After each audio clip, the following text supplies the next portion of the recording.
asistentes.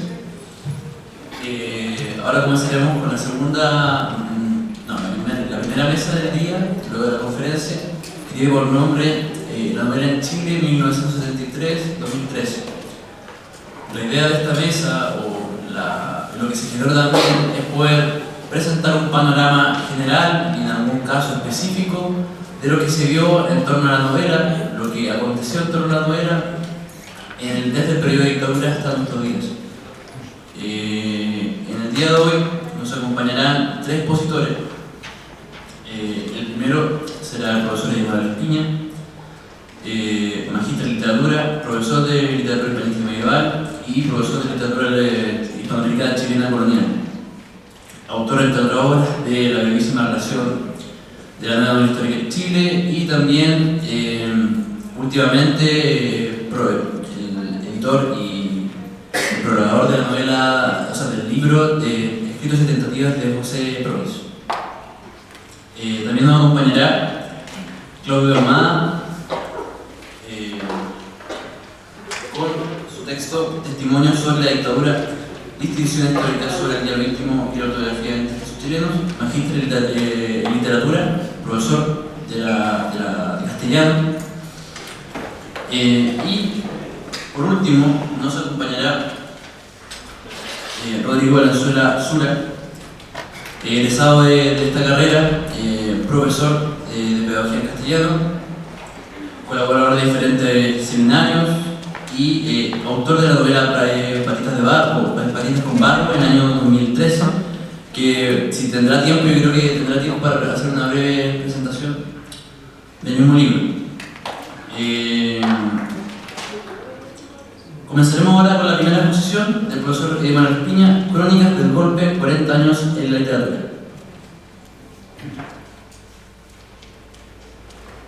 Muy buenas tardes.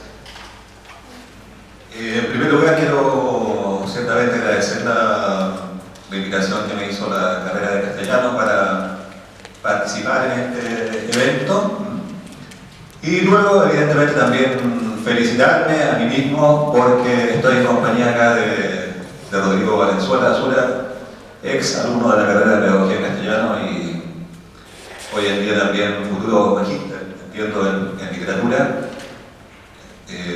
Sabía que había escrito una novela, se la acabo de pedir a fin de poder leerla y comentarla. Cuando me pidieron este tema, participar en esta mesa, pensé lo siguiente. Durante el mes de septiembre, ¿no es cierto?, antes de llegar el 11 de septiembre de este año, me propuse escribir cuatro crónicas, ¿no es cierto?, una por década, antes de llegar al día de la celebración aquella, para algunos de ellos. Entonces, fueron 4 crónicas que yo escribí y las publiqué. Estas están publicadas en un diario digital. En consecuencia, probablemente más de alguno la habrá leído en ese diario digital, si es que por ahí aparece de vez en cuando mi nombre circulando en las redes sociales. Y también 3 de las crónicas fueron publicadas en un portal español de la ATEI.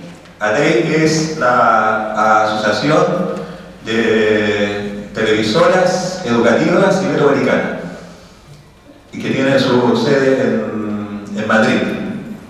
Precisamente en la semana del 11 de septiembre del año 2013 se publicaron las 3 crónicas con ilustraciones, ¿no es cierto?, alusivas a la fecha. Revisando materiales que uno tiene guardado en el transcurso del tiempo como profesor e investigador, para muchos de los que están aquí presentes, probablemente solamente por la historia, sabrán que hubo un diario emblemático en nuestro país. Un diario emblemático en relación, digo, al tema contestatario, ¿no es cierto?, a la dictadura. Ese diario se llamaba el diario La Época. El diario La Época publicaba los días sábados un suplemento. El domingo 3 de mayo del año 1987, ¿cierto? El diario La Época trajo este suplemento. 1987, es decir, ahora estamos en plena dictadura. El título de la portada, ustedes ven que hay una gorra militar con otro elemento militar también ahí. Dice: novelas de dictadores, lo real peligroso. Es un artículo interesante para ser publicado en un suplemento. Revisando el documento, porque ya el documento ya esto, me encuentro con algunos nombres que hoy día están, diríamos, en el tapete público. Por ejemplo, hay un artículo aquí que se llama Los trabajos del próximo siglo, firmado por Ricardo Israel, que es uno de los candidatos a la presidencia. Pero después, buscando por acá en páginas interiores, me encuentro con Tres misterios de una promesa, escrito por Manuel Joffre, que es un académico, dedicado a la literatura, pero en ese entonces Manuel Joffre escribía sobre temas tecnológicos, cibernéticos. Interesante. Pues bien, ese es el contexto en el cual yo escribí las crónicas. La palabra crónica, ciertamente que alude fundamentalmente hoy en día a un género periodístico. En consecuencia, las crónicas que voy a leer tienen esa tonalidad periodística, porque estaban destinadas al público masivo, no a especialistas en literatura. En consecuencia, acá no hay, podríamos decir, una terminología para especialistas, sino que fundamentalmente yo escribo las crónicas para que el común de las personas, el común de los lectores, entienda el problema de qué aconteció con la literatura y la cultura a raíz del golpe militar. Ahora, yo le comentaba recién a Marcela Prado ahí que me he dado cuenta que en los últimos tiempos tiendo a hacer literatura sobre la literatura, es decir, tiendo a escribir literariamente. No sé si será grave aquello, pero tiendo a escribir literariamente. Entonces, Crónicas del Golpe, 40 años en la literatura. Esto tiene una epígrafe. El epígrafe, lo tomé de un libro que se llama Con la literatura en el cuerpo. Es un español, Alberto Ruiz Sánchez. Y ahí entonces encontré una expresión que me pareció interesante. Y entonces la hago mía. Dice Alberto Ruiz Sánchez: me paseo por el mundo ensayándome en diferentes materias, temas, libros, autores. Escribir un ensayo, ensayarse, es errar. Y la errancia natural del ensayista es en sí misma muchas veces melancólica. Esa es la cita que le tomé al escritor español, al ensayista. Crónica 1. Cada crónica le puso un nombre, que es diferente a cómo han sido publicadas.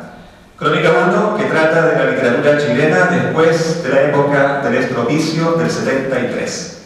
Ahí hay un guiño a la Isabel Allende, porque la época del estropicio es uno de los capítulos de su primera novela.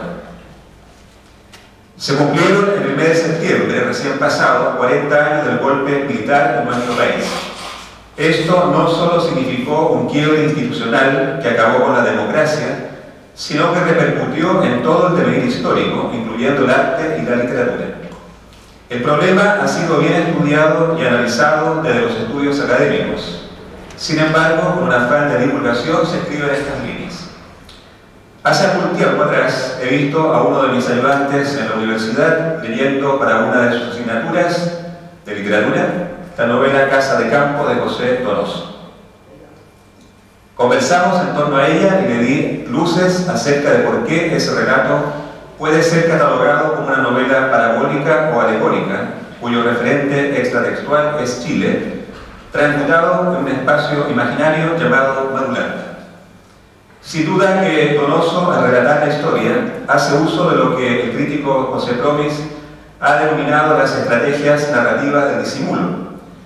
Al nombrar a este relevante escritor chileno, quiero manifestar que el golpe de Estado afectó el proceso escritural y el devenir de la literatura nacional, no solo de los autores emergentes al momento de producirse el levantamiento contra el régimen del presidente Allende, como por ejemplo Poliderano y Antonio Skármeta, quienes eran, entre otros, los jóvenes renovadores de la narrativa chilena a fines de los años 60 y principios de los 70, con una literatura milanista y que plasmaba en sus historias la vida cotidiana, sino también me refiero a los escritores de las generaciones precedentes, como a la que pertenecía Donoso, la llamada por Enrique Lafourcade generación del 50, e incluso a los autores más mayores, como Fernando Alegría o Carlos Droguet, que pertenecían a la generación de 1942.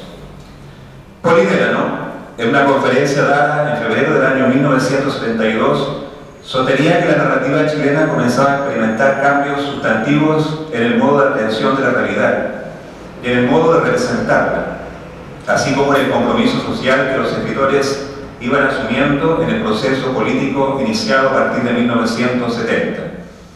De esta manera, según la percepción de Ledano, el relato chileno estaba a punto de cristalizar en una nueva etapa de su historia como género literario, que lo llevaría a cambiar sus estatutos y estrategias discursivas. Los sucesos generados a partir del 73 alterarían sustancialmente, por el contrario, el desarrollo de la cultura y del género novela en Chile. En palabras de Promis, en la novela chilena del último siglo, la situación de la novelística habría de sufrir una inesperada conmoción que transformaría profundamente el desarrollo del género, según lo planteaban a comienzos de la década de 1970. La institucionalidad violentamente hizo que se originara una producción narrativa del interior y otra del exterior. Según algunos críticos, la primera decayó ostensiblemente en los años inmediatos al 73, mientras que la segunda alcanzaría un significativo desarrollo en el exilio, debido a la diáspora que se producirá de escritores y escritoras de las diversas generaciones y promociones literarias. Estos escritores del exilio exterior conformarían la novela contestataria, que será la tendencia narrativa en abierta oposición al discurso autoritario y a la denominada novela acomodada, que fue la serie de relatos cuya mostración de la realidad se ajustaba a los presupuestos ideológicos impuestos por el régimen imperante. Los narradores se transformarán en verdaderos cronistas del dolor y de la pesadilla. Relatos emblemáticos son, por ejemplo, En este lugar sagrado, de Poliderano, Soñé que la nieve ardía, de Antonio Skármeta, De amor y de sombra, de Isabel Allende. Algunas novelas como Casa de Campo, de Donoso, o Martes Tristes, Triste, de Francisco Simón Rivas, aluden alegóricamente al país, mientras que otros relatos funden una historia remota en el tiempo y en el espacio con la historia inmediata a través de un discurso ficcional que logra sobrepasar la censura impuesta, tal como aconteció con la novela de Guillermo Blanco titulada Camisa limpia. Esta novela está ambientada en la época colonial, en torno al proceso inquisitorial que afectara a un médico judío. El texto no era otra cosa que un alegato en contra de la persecución de las ideas y de la libre expresión de las mismas en el Chile contemporáneo. Blanco nos contaba lo anterior algunos años después, dando cuenta que los censores no tuvieron problema de aprobar la publicación, dado el tema lejano que narraba. Por otra parte, aparecerán nuevas formas genéricas derivadas de la narrativa, como el denominado relato testimonial, que asumió técnicas propias de la ficción novelesca, pero que narraban las historias de personajes de carne y hueso en sus desventuras en los campos de concentración o centros de tortura. La nueva novela histórica aludirá al pasado inmediato, como en El viaducto de Darío Voces. Cabe decir en esta apretada síntesis que incluso narradores recientes, como Jorge Baradit, incursionan en la temática generada en la literatura chilena post-73, Así, en la novela 5 narra una situación inaudita de que el golpe no lo fue, porque uno de los protagonistas del mismo se pone del lado del presidente, que en la historia real fuera derrocado cruentamente. Una verdadera ucronía narrativa.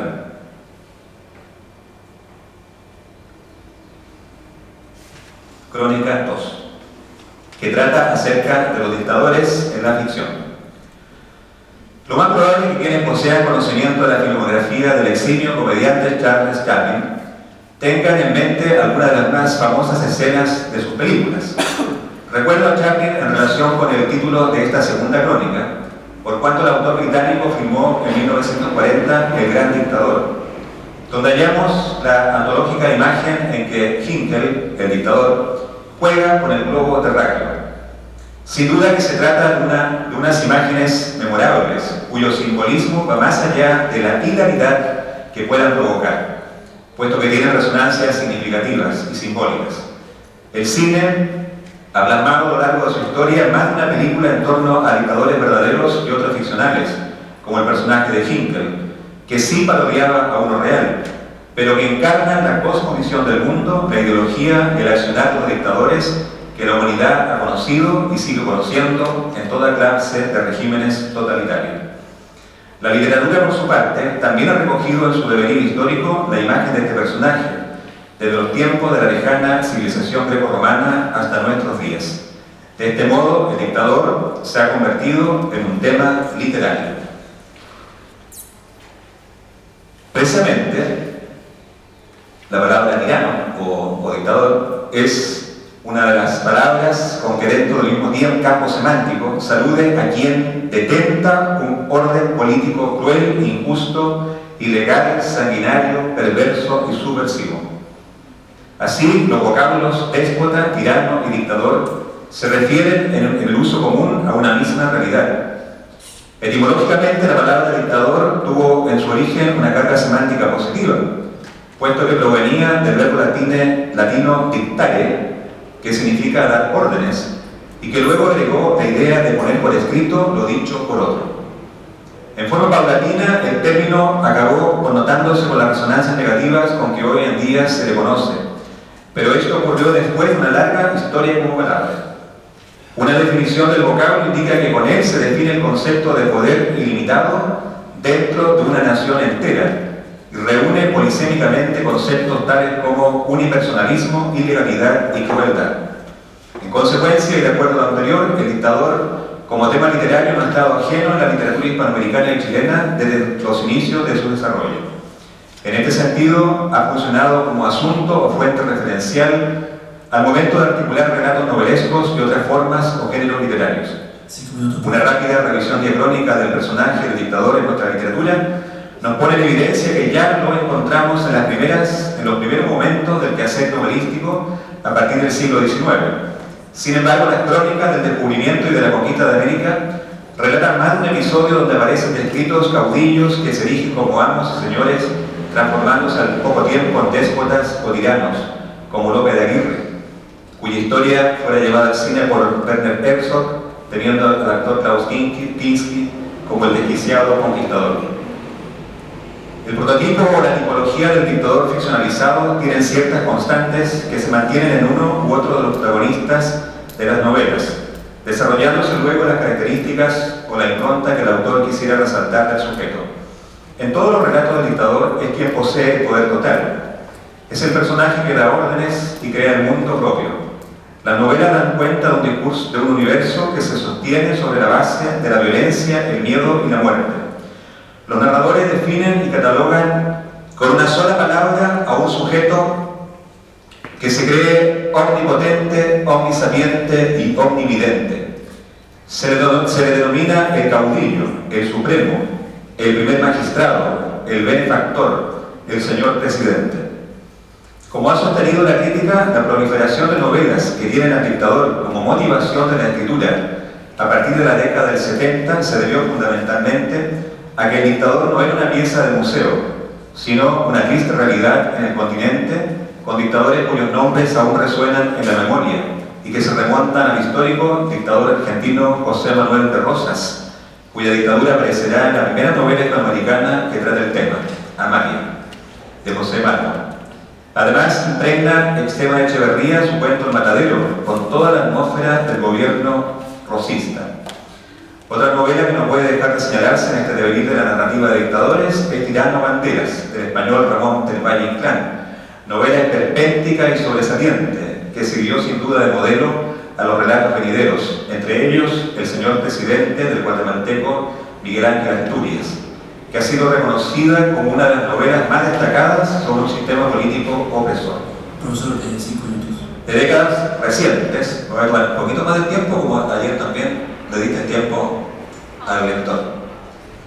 De décadas recientes es imposible soslayar la mención del Otoño del Patriarca de Gabriel García Márquez, El recurso del método del cubano Alejo Carpentier y Yo, el Supremo del paraguayo Augusto Roa Bastos. Por último, en la literatura chilena también se ha narrado la imagen del dictador o de la dictadura, como por ejemplo en los relatos de Francisco Simón Rivas, En un día con su excelencia, de Fernando Jerez, En casa de campo, de José Donoso, En nocturno de Chile, de Roberto Bolaño, En Mapocho, de Nona Fernández, En los días del arco iris, de Antonio Escármeta. Sin embargo, también quisiera mencionar acá que uno de los autores de la generación del 50, como lo es Enrique Lafourcade, escribió en el año 1959 La fiesta del rey Acá, acerca del dictador dominicano Rafael Leónidas Trujillo, quien gobernó dictatorialmente esa República Dominicana entre el año 1930 y 1961. La figura de Trujillo la tomó después Mario Vargas Llosa en La fiesta del Chivo. Crónica 3, que trata acerca de la ficcionalización de Mi vecino el presidente o de Allende novelado. Desde el principio del golpe, la figura del presidente Allende tomó características de personaje literario. Los formatos escriturales van desde textos de carácter históricos hasta lo que asumen la forma del ensayo, pasando por los relatos de la memoria y los testimoniales. En cada uno de ellos, la personalidad de Salvador Allende Gosen ha sido revisada y revisitada desde diversas perspectivas analíticas, demostrando que el político chileno sigue convocando el interés para transformarlo en sujeto de un enunciado literario. Al producirse el golpe militar del año 73, el presidente Allende se convirtió en referente de escritura. La primera obra que aparece, nada menos que el 2 de noviembre del año 1973, es El último día de Allende, de Ricardo Guassar. Ricardo Guassar, era un periodista chileno que utilizaba el seudónimo de Picotón y era Premio Nacional de Periodismo. Alcanzó nada menos que la cuarta edición el 16 de ese mismo mes. Sin embargo, en las palabras escritas por Guassar al principio de este libro, se detectan frases que formarán parte de las matrices lingüísticas que principian a instaurarse a partir de ese año. Así, por ejemplo, manifiesta que su obra responde al regocijo de que las Fuerzas Armadas de Chile nos hayan liberado del cáncer marxista, y asegura que el golpe militar no es como cualquier otro porque no es el producto de un caudillo ambicioso como ha habido muchos. Son palabras textuales de Guassar en el prólogo. La obra de Guassar ciertamente no era una ficción, un relato periodístico, donde la atmósfera post-golpe es transformada en objeto de escritura, y la historia es presentada entonces sobre la base de la dicotomía de los buenos y de los malos. Por el mismo año, para que ustedes sepan, el año 1973, Enrique Lafourcade escribió Salvador Allende, donde lanza una diatriba casi novelada de la imagen del presidente, resultando una de las más malogradas obras que pudo haber escrito en su vida. En la contratapa del libro se dice que es una obra urgente, puesto que la ocasión obliga a ello, y que el escritor ofrece un material de gran impacto, violento, doloroso y digno de pronta reflexión.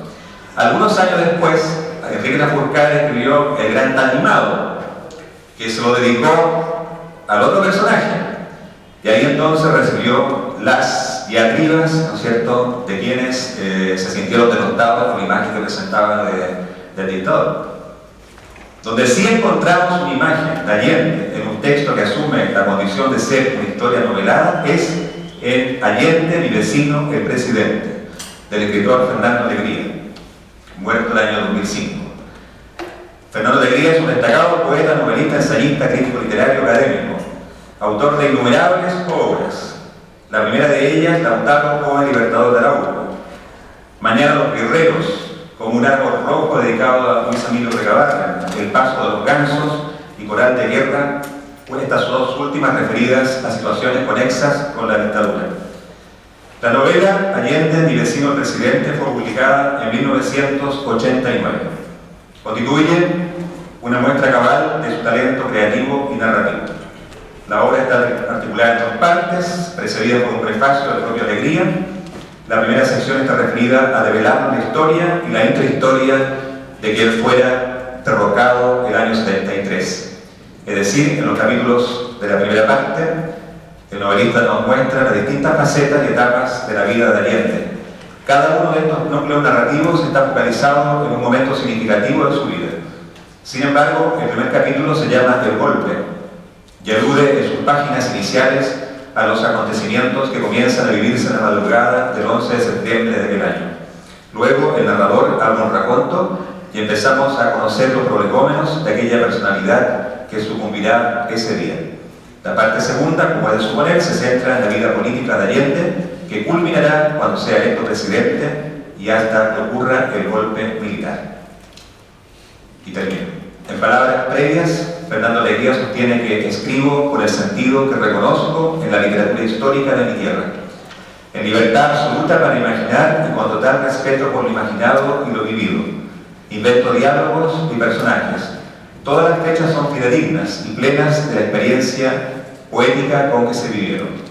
No tiene otro sentido escribir la vida de un hombre que concibió la historia como un drama, cuyo desenlace nadie sino él previó y al cual aún él pareció llegar adelantado y entrar por una puerta oscura, no al escenario previsto, sino a otro improvisado. Efectivamente, Allende, mi vecino el presidente, es una mixtura de ficción y realidad, esta última sólidamente documentada que nos entrega una dimensión inédita de una figura controvertida y atrayente a la vez. Y finalmente la crónica cuarta se titula, que trata acerca de cómo el golpe se escribió con tinta sangre en el género del tercer milenio. Eso es.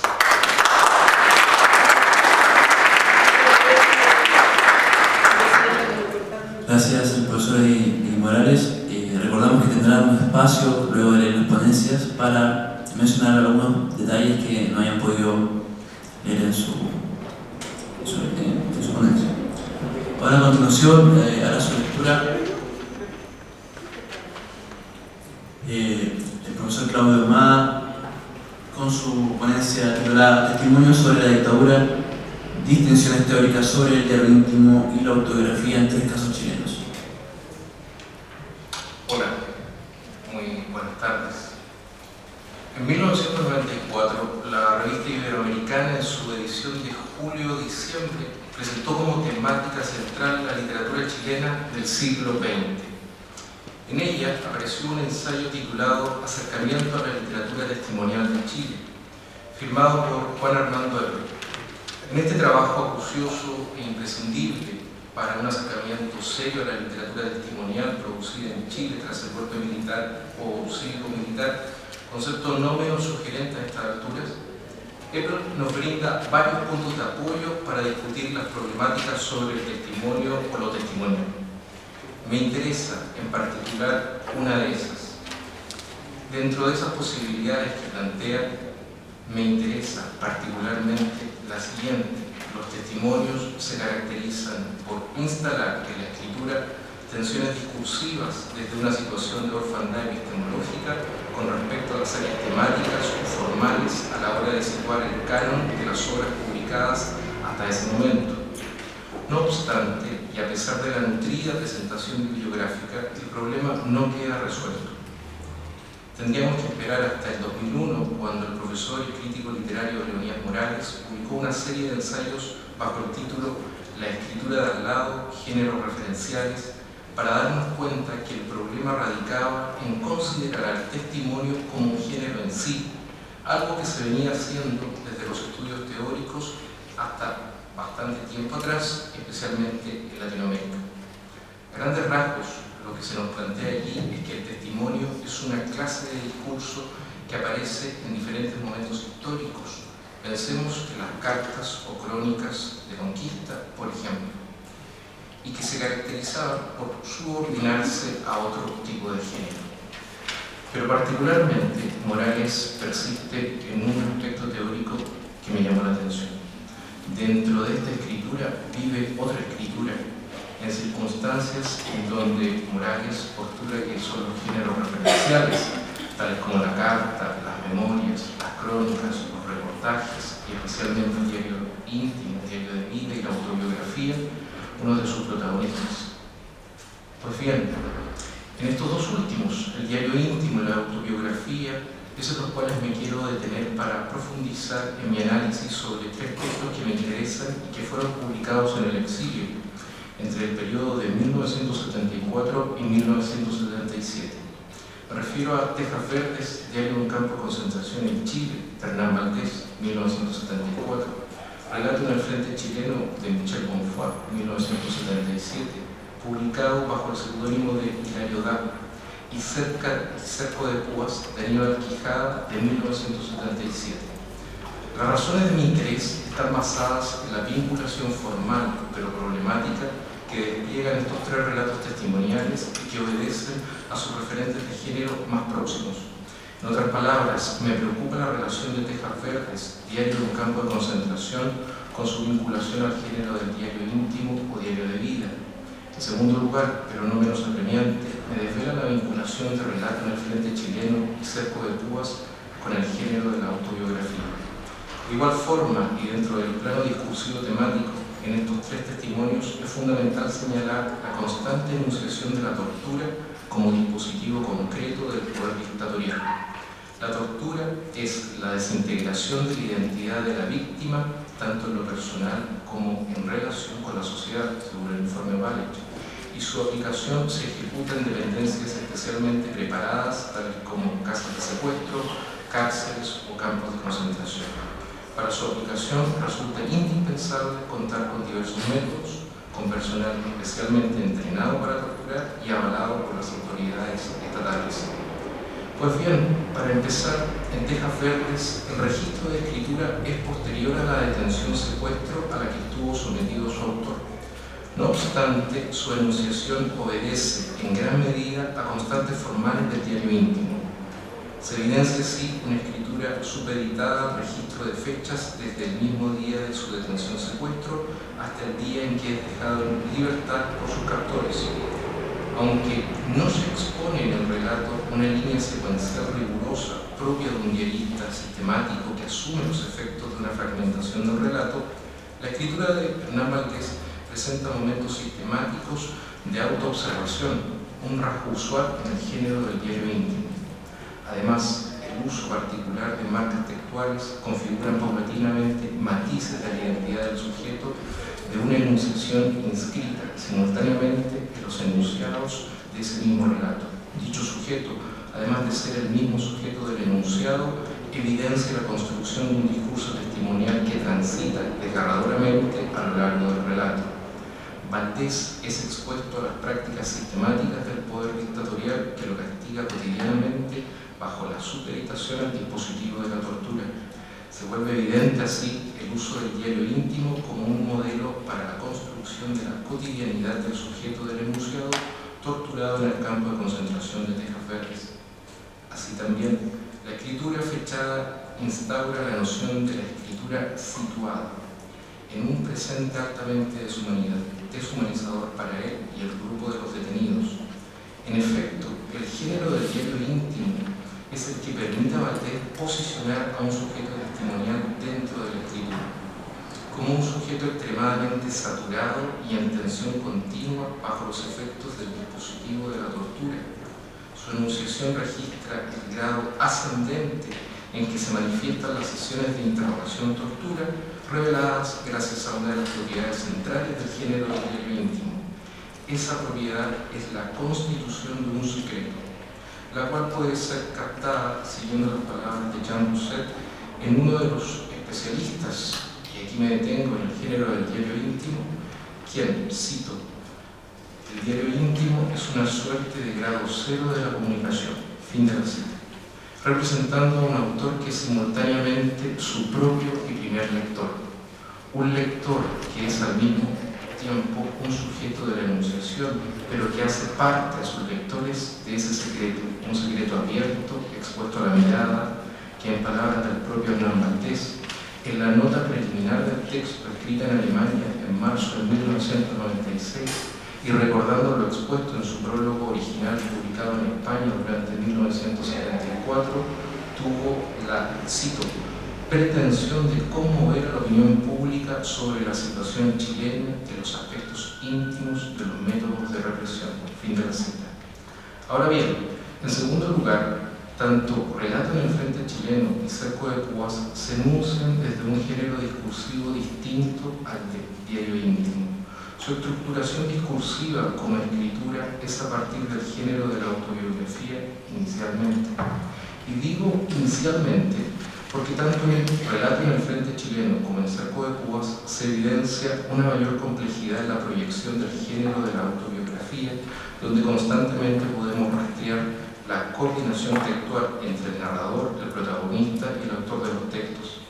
En esta zona me parece necesario aclarar que las autobiografías suelen tener un carácter mucho más íntimo, ya que el interés es relatar la historia de la vida interior, contrariamente a un género cercano a ella, como lo es el género de la memoria, en donde el objetivo central es el recuerdo de los otros.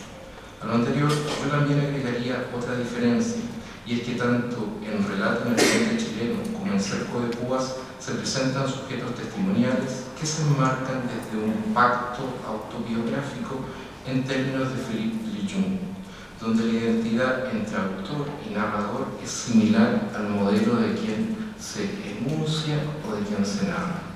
En efecto, en el pacto autobiográfico, el lector asume que entre modelo y autor no hay una identidad simultánea.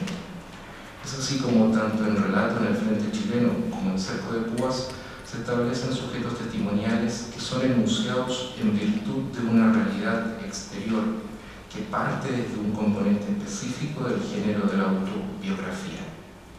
Ese componente es una narración retrospectiva en prosa, organizada a partir de la narración de una personalidad y donde el sujeto de la enunciación, la figura del narrador, es el sujeto del enunciado, o sea, el personaje. Si consideramos el caso de Relato en el Frente Chileno, es reconocible el acercamiento genérico con lo que Lejeune denomina novela autobiográfica, ya que en ella estará presente constantemente la percepción que el lector tiene sobre el parecido de identidad entre el autor y el personaje en circunstancias en que el autor prefirió negar esa identidad o al menos no afirmarla. Lo anterior aparece representado en las condiciones en que se publicó originalmente el libro de Bonfoy, el cual, producto de la persecución dictatorial y el exilio, tuvo que indicar su autoría con el seudónimo de Hilario Da.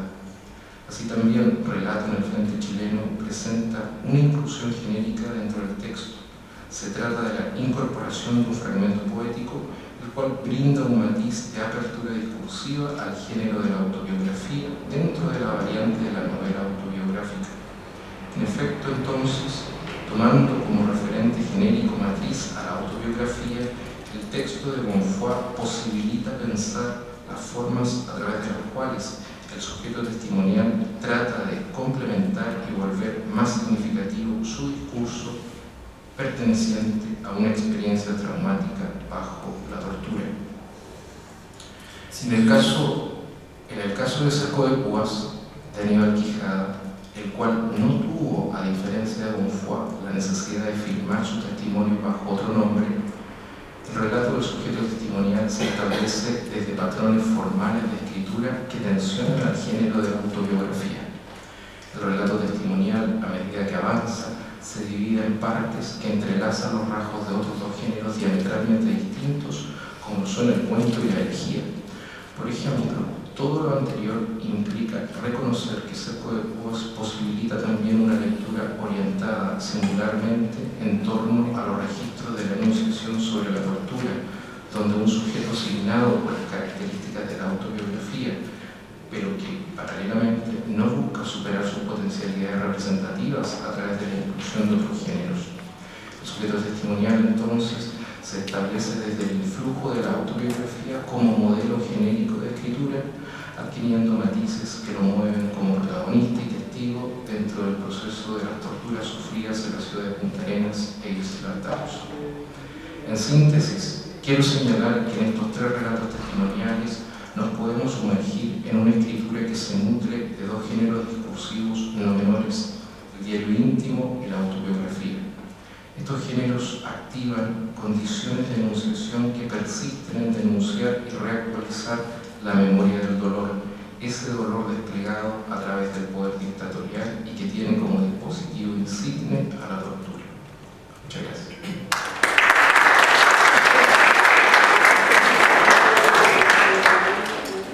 Muchas gracias. Ahora, para finalizar la mesa, con la tercera exposición, Rodrigo Anzula con su ponencia denominada Los cadáveres no desaparecidos de la dictadura. Bueno, buenas tardes. Antes de comenzar, quiero hacer unas 3 o 4 aclaraciones.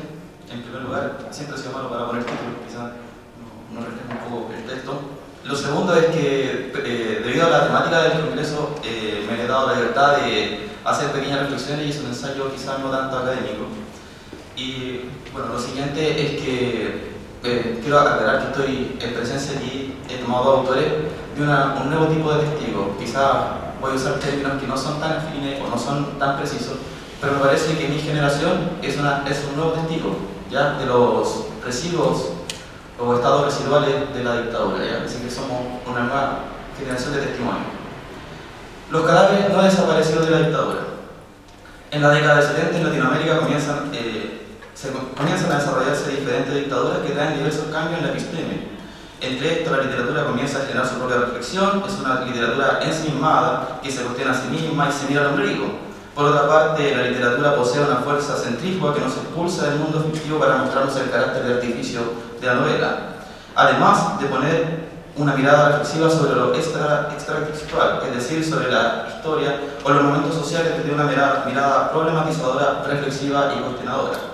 En este sentido, me he propuesto reflexionar brevemente sobre Formas de volver a casa de Alejandro Zambra y Estrellas muertas de Álvaro Izama, 2 novelas que por una parte muestran potentes reflexiones del código, es decir, una forma de metaficción, y por otra, una mirada problematizadora del referente histórico. Sus personajes son los hijos de la dictadura y los residuos de la misma. Aquí aparecen jóvenes que no vivieron de manera directa el periodo, pero que viven sus efectos como verdaderos cadáveres no desaparecidos del régimen de Pinochet.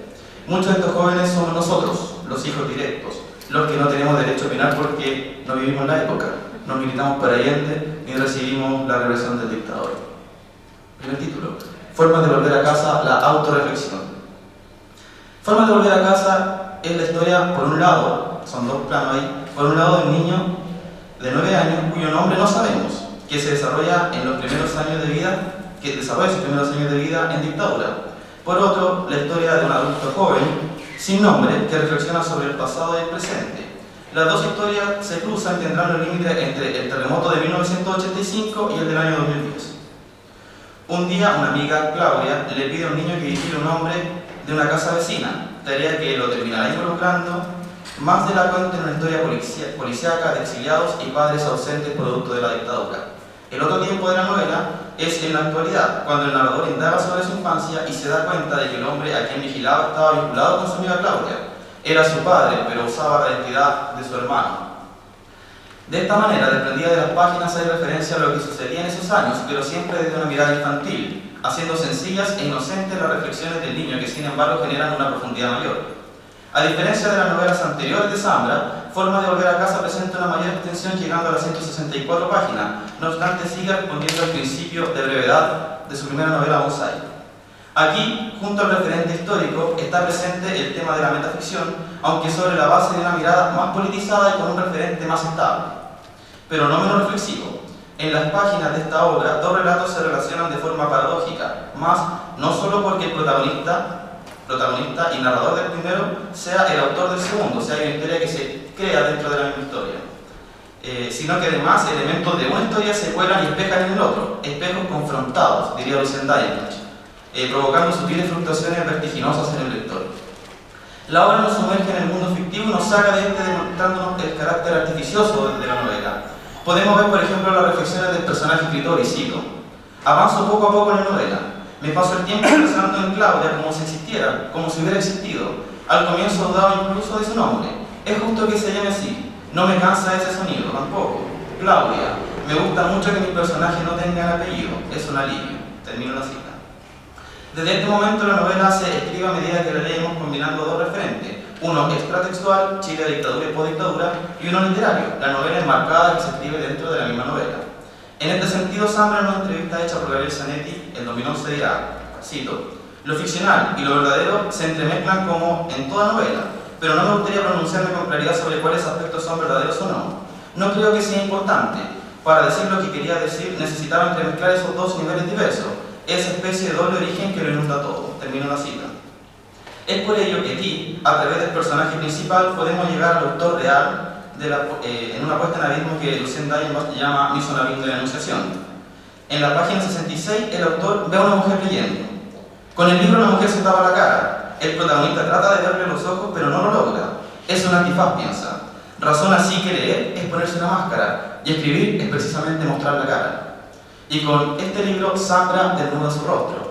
Este niño será un cadáver no desaparecido. Yo sé que es mala la metáfora, pero será un cadáver no desaparecido, un efecto residual en una guerra que no peleó, una batalla que vivieron otros.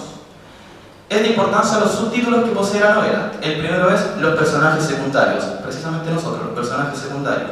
Segundo título, la literatura de los padres. Tercero, la literatura de los hijos. Y cuarto, estamos bien. Lo esencial aquí es que los personajes secundarios son los niños que vivieron el terremoto del 85.